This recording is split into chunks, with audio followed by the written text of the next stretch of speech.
توہین کر رہے ہیں اور پھر مسلسل وہ پاکستان کے قومی اداروں کو یہ دعوت دے رہے ہیں، مسلسل یہ تحریک کر رہے ہیں کہ ادارے سیاست میں مداخلت کریں، اسمبلیاں ختم ہوں، حکومت کو مجبور کریں اور نئے الیکشن کرائیں۔ یہ کام اداروں کا نہیں ہے۔ واضح طور پہ فوج کے ترجمان نے بھی یہ بات کہی ہے کہ ادارے کی طرف سے یہ بڑا واضح فیصلہ ہے کہ ہم سیاست میں مداخلت نہیں کرنا چاہتے، اور یہ پاکستان کی مسلسل پولیٹیکل سٹرگل رہی ہے، اور خاص طور پہ پاکستان پیپلز پارٹی کی، کہ پاکستان کے اندر ہمارے مسائل کا حل بہتر گورننس ہے، اور بہتر گورننس کی بنیاد آئین پاکستان ہے۔ آئین کے اندر درج جو طریقہ کار ہے اس کے اوپر اگر حکومتیں چلیں گی، ادارے چلیں گے، سب اپنا اپنا رول پلے کریں گے، that is the way forward. لیکن خان صاحب مسلسل ان کو دعوتیں دے رہے ہیں، پریشرائز کر رہے ہیں، اور اب انہوں نے ایک نیا نیریٹو پکڑ لیا۔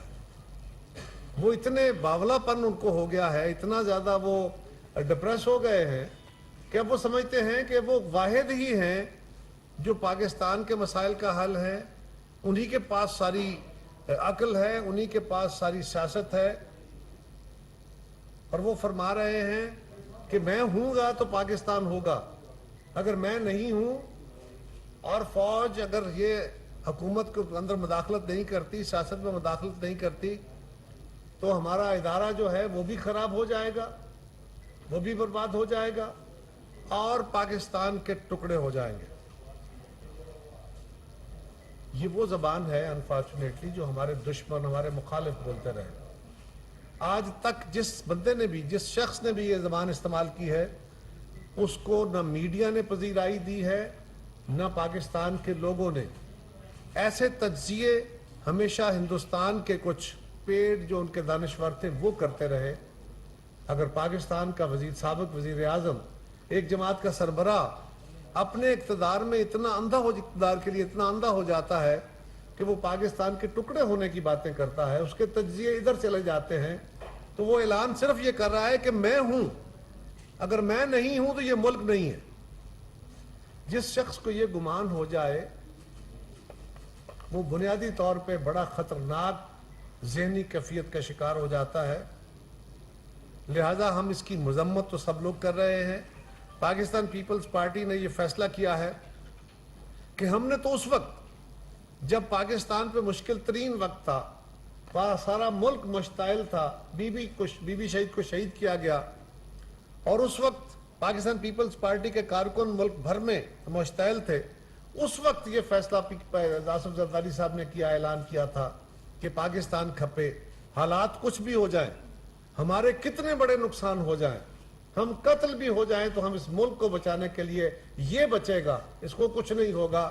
ہم نے پاکستان کھپے کا نعرہ لگایا تھا، یہی نعرہ شہید بھٹو نے لگایا تھا، یہی نعرہ بی بی شہید نے لگایا تھا، یہی نعرہ زرداری صاحب نے لگایا تھا، یہی پیپلز پارٹی کے ایک ایک کارکن کا اپنے چیئرمین کی قیادت میں نعرہ ہے۔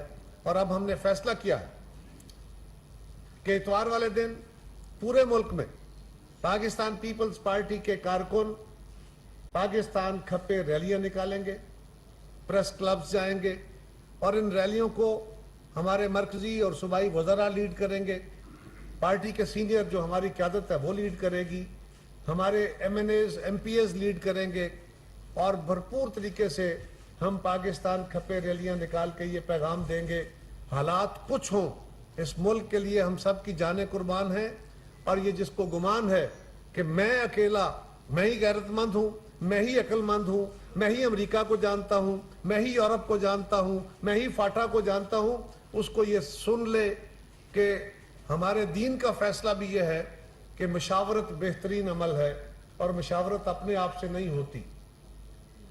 مینڈیٹ ساری جماعتوں کے لوگوں کے پاس ہوتا ہے،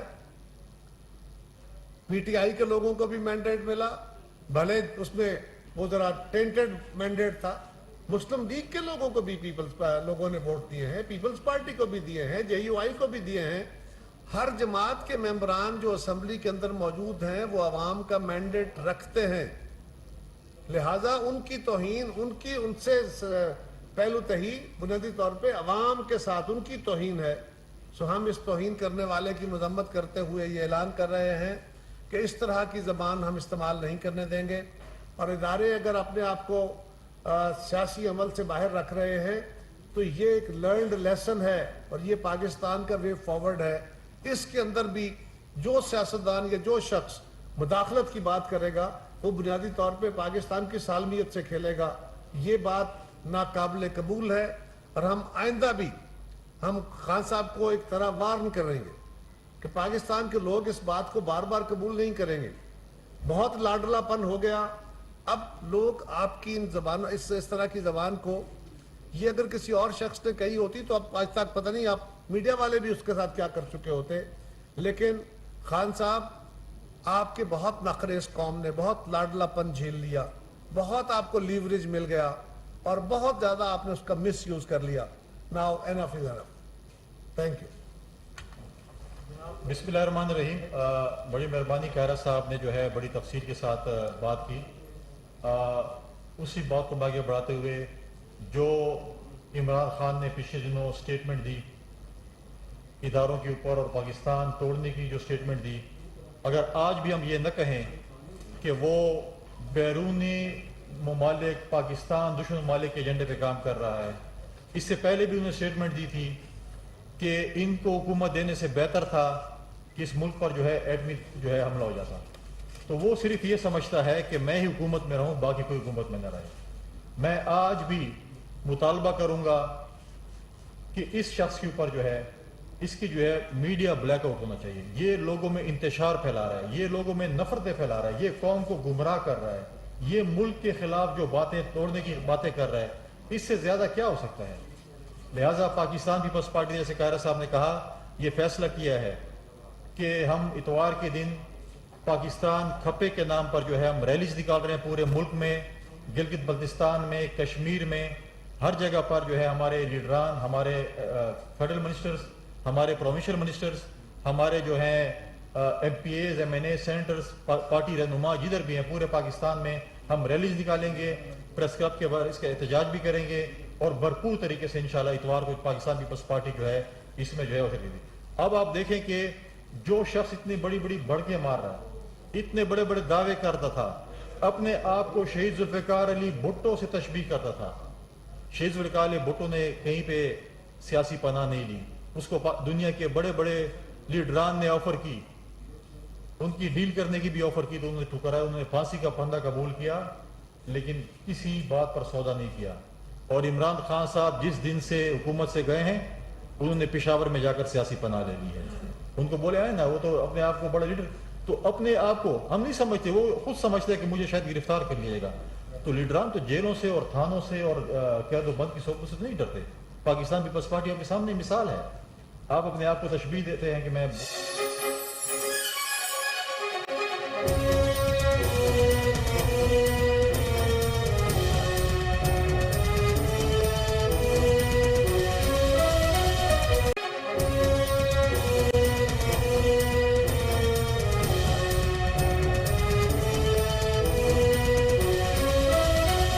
حساب کتاب جو ہے جیسے ہم نے کہا تھا ہم پولیٹیکل وکٹمائزیشن نہیں کریں گے, ہم صرف حساب کتاب ضرور لیں گے. جس نے اس ملک کے اگر ٹیکس پیئر کے پیسوں پہ ڈاکہ ڈالا ہوگا, ٹیکس پیئر کے پیسوں پہ جو ہے چوری کی ہوگی, لہٰذا ہم اس کا حساب کتاب ان سے بالکل لیں گے. کل پاکستان کی تاریخ کا ایک اور سیاہ باب ختم ہوا, چیئرمین نیب کا ٹائم ختم ہوا اور وہ گئے جنہوں نے ماضی میں اس ادارے کو پولیٹیکل وکٹمائزیشن کے استعمال کیا, اغوا برائے تاوان کی ادارہ بنایا. اور انشاءاللہ تعالیٰ ہم امید کرتے ہیں کہ لیڈر آف دی ہاؤس اور لیڈر آف دی اپوزیشن ایک بہت اچھے جو ہے وہ ہمیں چیئرمین نیب دیں گے جو کہ across the board political victimization نہیں کریں گے, اکراس دی بورڈ احتساب کریں گے. لہٰذا یہی گزارشات تھی. اور ساتھ ساتھ میں ایک دفعہ پھر, کیونکہ ہمارے ڈاکٹرز کمیونٹی کا بڑی تشویش ہے ایم ٹی آئی سسٹم کے اوپر, ہم نے وعدہ کیا تھا, چیئرمین بلاول بھٹو زرداری صاحب نے وعدہ کیا تھا کہ پاکستان پیپلز پارٹی کی حکومت آئے گی ہم ایم ٹی آئی کا سسٹم کا جو ہیلتھ ڈپارٹمنٹ اس کا خاتمہ کریں گے. ہماری اسلام آباد میں حکومت ہے, اس کے اوپر کام شروع ہے انشاءاللہ. ایم ٹی آئی اور پی ایم سی ان دونوں کا خاتمہ پاکستان پیپلز پارٹی کے ایجنڈے میں شامل ہے, ہمارے اولین ایجنڈے میں شامل ہے کہ ہم اس چیز کا جو ہے خاتمہ کریں گے. تو یہی گزارشات تھی. اور ایک دفعہ پھر میں ریپیٹ کروں گا کہ اتوار کے دن پاکستان پیپلز پارٹی پورے پاکستان میں، کشمیر میں، گلگت بلتستان میں جو ہے وہ پاکستان تھپے کی ریلیاں نکال رہی ہے. شکریہ. رضا خطیب صاحب. خیر صاحب، جس طرح آپ نے فرمایا کہ عمران خان ملک کے خلاف جو ہے وہ توڑنے کی باتیں کر رہا ہے، آپ حکومت میں ہیں، اس کے سب سے بڑے قاضی بھی ہیں، تو پاکستان خطے کی ریلیاں نکالنے سے آپ کو وہ پتا ہے ملک توڑ رہا ہے تو گرفتار کریں. ایک بات. دوسرا اس میں ایک سوال یہ بھی تھا کہ جو تحریک عدم اعتماد آپ لائے اس کے نتیجے میں آپ حکومت میں آئے، اور اس 1.5 ماہ کے اندر جو 3.5 سال کے اندر نہیں ہوا وہ 1.5 ماہ کے اندر ہو گیا، اس کی سیاسی قیمت آپ کو کتنی ادا ہے؟ دیکھیے، پہلی گزارش یہ ہے کہ ہم بالکل نہیں کہہ رہے کہ عمران غدار ہے. ہم کسی سیاسی رہنما کو غدار نہیں کہتے. اس کے اقدامات سے، اس کے خیالات سے، اس کے کہے ہوئے الفاظ سے ملک کا نقصان ہو رہا ہے، اس کو آئیڈینٹیفائی کرتے ہیں. وہ پاکستان کے اوپر کتنا بڑا حملہ ہے اس کو آئیڈینٹیفائی کرتے ہیں، اس کی تصحیح کی بات کرتے ہیں. ہم غداری کے سرٹیفکیٹ بانٹنے والوں میں سے نہیں ہیں. پہلی گزارش. دوسرا یہ ہے بالکل جی کرتے ہیں. میں بیٹھا ہوں جی، بالکل آپ کے سوال لے کے جائیں گے. دوسری گزارش یہ ہے، ہمیں پتہ ہے آپ کا اشارہ بنیادی طور پہ پیٹرول کی قیمتوں، تیل کی قیمتیں بڑھنے میں ہے، بجلی کی قیمتیں بڑھنے کی طرف ہے. یقیناً بہت بڑا، بہت مشکل، بلکہ مجھے کہنے دے دیجیے ایک برا فیصلہ کرنا پڑا ہے. جو چیز عوام کی زندگی میں مشکلات پیدا کرتی ہے وہ یقیناً بری ہے. ہم نے ایک برا فیصلہ کیا، لیکن ہمارے پاس کیا آپشن تھے؟ یہ فیصلہ کرتے یا انتہائی برا فیصلہ کرتے کہ اگر ہم یہ نہیں بڑھاتے تو اس کے سرکمسٹانسز کیا تھے.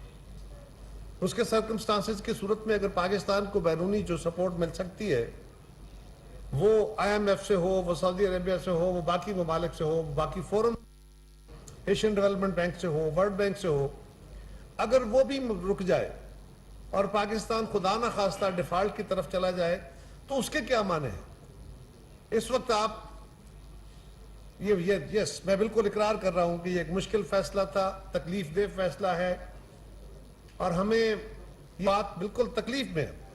لیکن آپ کے پاس آپشن یہ تھی کہ یا آپ پانی میں گریں یا آپ کھائی میں گریں. یہ فیصلہ کر کے پانی میں گرے تاکہ ہاتھ پاؤں مار کے شاید پانی سے باہر نکل پائیں گے. اگر آپ کھائی سے گرے ہوتے تو بچنے کا کوئی راستہ نہیں تھا. یہ ایک فیصلہ کرنا پڑا ہے، یقیناً بہت مشکل ہے، اور اس کا علاج ٹارگیٹڈ سبسڈی ہے. یہ بات بھی ضروری ہے کہ ہم پاکستان کے عوام کو بتائیں کہ ملک کے اندر اس وقت کوئی 20% کے قریب یا 15-16% کے قریب پیٹرول جو ہے وہ موٹر بائیکرز یا چھوٹی گاڑیوں والے تھوڑے جو تعداد میں استعمال کرتے ہیں وہ ہے. بہت بڑی تعداد میں فیول جو ہے یہ عمراء استعمال کرتے ہیں. ایک بندہ جو 20-30 لاکھ کی گاڑی لے کے چل رہا ہے، یا 50 لاکھ کی یا کروڑ کی یا 2 کروڑ کی یا 10 کروڑ کی گاڑی استعمال کر رہا ہے، وہ بھی سبسڈی والا تیل استعمال کرے، اور 1 لیٹر پیٹرول ڈلوانے والا 70 cc ہونڈا میں یا ایک رکشے میں وہ بھی سبسڈی والا تیل استعمال کرے. ایسی سبسڈی ممکن نہیں ہے اور نہ ملنی چاہیے. اگر ہم اس ٹارگیٹڈ سبسڈی کی طرف جائیں گے یہی پاکستان کا علاج ہے. یہ این بلاک سبسڈیز کا عمل روکنا پڑے گا. دیکھیے حکومت کے پاس کیا راستے تھے. اگر ہمارے اوپر فائنینشیل کنسٹرینٹس آئے تو آپ نے یقیناً یہ فیصلے بھی کرنے تھے. دوسرے فیصلے کرنے تھے کہ آپ اپنی امپورٹس کو اس صورت میں کریں کہ آپ کے ڈالر کی کنزمپشن کم ہے. گورنمنٹ نے امپورٹ بین کی ہے بہت سارے آئٹمز کی، ہنڈریڈز آف آئٹمز کی. اب یہ ساتھی فوری طور پہ کیوں نہیں کرتی؟ اس لیے نہیں کی کہ اس کے اندر WTO ہے، اس کے اندر بائیلیٹرل ٹریڈ کے ساتھ بہت سارے ملکوں کے ساتھ معاہدے ہیں. اگر آپ یونیلیٹرلی اپنے طور پہ بیٹھ کے معاہدے دیکھے بغیر، ان سے بات کیے بغیر ٹریڈ بند کر دیتے ہیں، اعلان کر دیتے ہیں، اور جواب میں وہ بھی وہی عمل کر دیتے ہیں، تو پھر آپ کے پاس کیا راستہ رہ جاتا ہے؟ کیا ہم اس پہ سروائیو کر لیں گے؟ تو حکومت ان ساری باتوں کو ذہن میں رکھ کے، جس طرح پچھلا جو اضافہ کیا گیا وہ بھی ایک مشکل فیصلہ تھا، وہ بھی ایک برا فیصلہ تھا، میں بالکل مانتا ہوں. اور میں کسی کے دوسرے کے اوپر الزام نہیں دے رہا. میں خان صاحب کے زیادتیاں بالکل تھی، انہوں نے بہت بڑی زیادتی کی تھی کہ انہوں نے جب تیل کی قیمتیں بڑھنی تھی نہیں بڑھائیں. وہ جاتے جاتے تیل کی قیمتیں کم کر گئے چیپ پاپولیرٹی کے لیے, اور ہمارے لیے بارودی سرنگیں. اب ان بارودی سرنگوں کو دیکھنا یہ ہے کہ کئی ایٹامک سرنگیں نہ بن جائیں گے, اس لیے گورنمنٹ نے فیصلہ کیا ہے. پچھلا جب فیصلہ کیا تھا اس پہ بھی حکومت نے, وزیر اعظم صاحب نے 28 ارب روپے کی سبسڈی کا اعلان کیا تھا.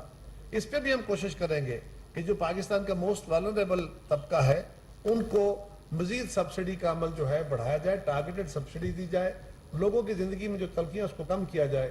لیکن جیسے میں نے پہلے گزارش کی کہ یہ ایک برے فیصلے اور ایک انتہائی برے فیصلے کے درمیان چوائس تھی, ایک اچھے اور مشکل فیصلے کے درمیان چوائس نہیں تھی. ناصر ڈاکٹر صاحب, میرا سوال یہ ہے کہ پیٹرولیم مصنوعات کی قیمتوں میں اضافہ اور قیمتوں میں اضافے سے زراعت کی صنعت پر بہت برا اثر پڑے گا. آپ عام آدمی کو ریلیف دینے کے لیے, حکومت عام آدمی کو ریلیف دینے کے لیے اور زراعت کی ترقی کے لیے مستقبل کیا اقدام اٹھانے کا؟ میں نے عام آدمی کے لیے تو گزارش کر دی کہ ٹارگیٹڈ سبسڈی ہے. ہم بے نظیر انکم سپورٹ پروگرام کے اس ڈیٹا کو بھی استعمال کرتے ہوئے اس کارڈ کے ذریعے جو ہمارے بائکرز ہیں, جو چھوٹے, جو لو انکم کیٹیگری سے ہمارے بھائی بہنیں تعلق رکھتے ہیں, ان کو سبسڈی دینا چاہتے ہیں. اور جو ہیوز ہیں, جن کے پاس وسائل موجود ہیں, ان کو سبسڈی نہیں ملنی چاہیے, ان کو ٹیکس لگنے چاہیے. جہاں دولت مندوں کی دولت میں بہت اضافہ ہوا ہے وہاں غربت بہت بڑی ہے. جہاں غربت بڑی ہے غربت کو سپورٹ کرنا ہے, اور جہاں دولت بڑی ہے وہاں سے ٹیکس لینے ہیں, اس کے علاوہ کوئی دوسرا راستہ نہیں ہے. ہم وہ بھی کر رہے ہیں.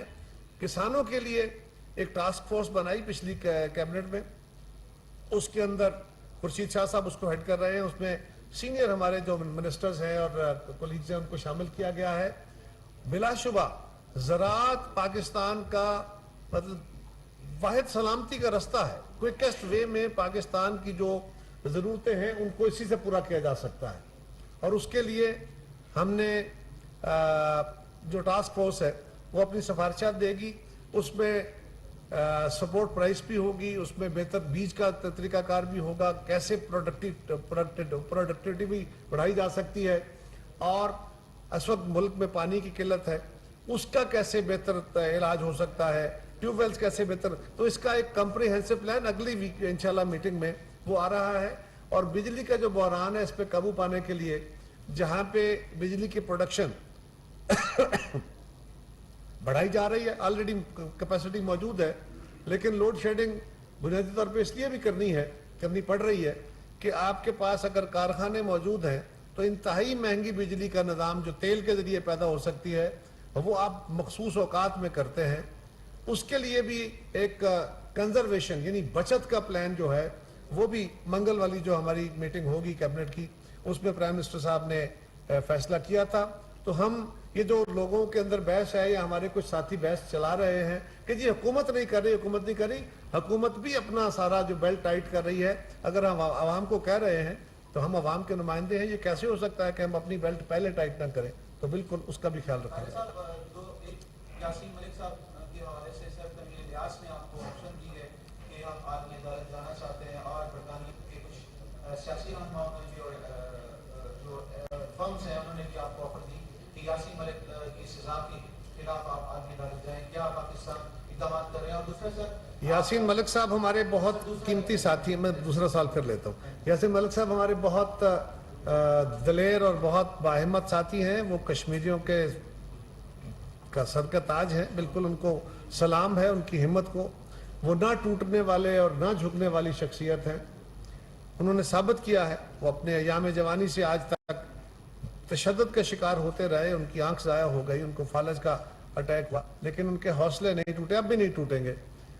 اس کے اوپر آپ کے علم میں ہے کہ ہم نے چند روز قبل کشمیر کی ساری جماعتوں کو اکٹھا کیا, ان کے سابق وزرائے اعظم اور سابق صدور کو, موجودہ حکومت کو, اور میں شکریہ ادا کرتا ہوں ان سب جماعتوں کا, سابق صدور کا, وزرائے اعظم کا, موجودہ حکومت کا, کہ وہ تشریف لائے.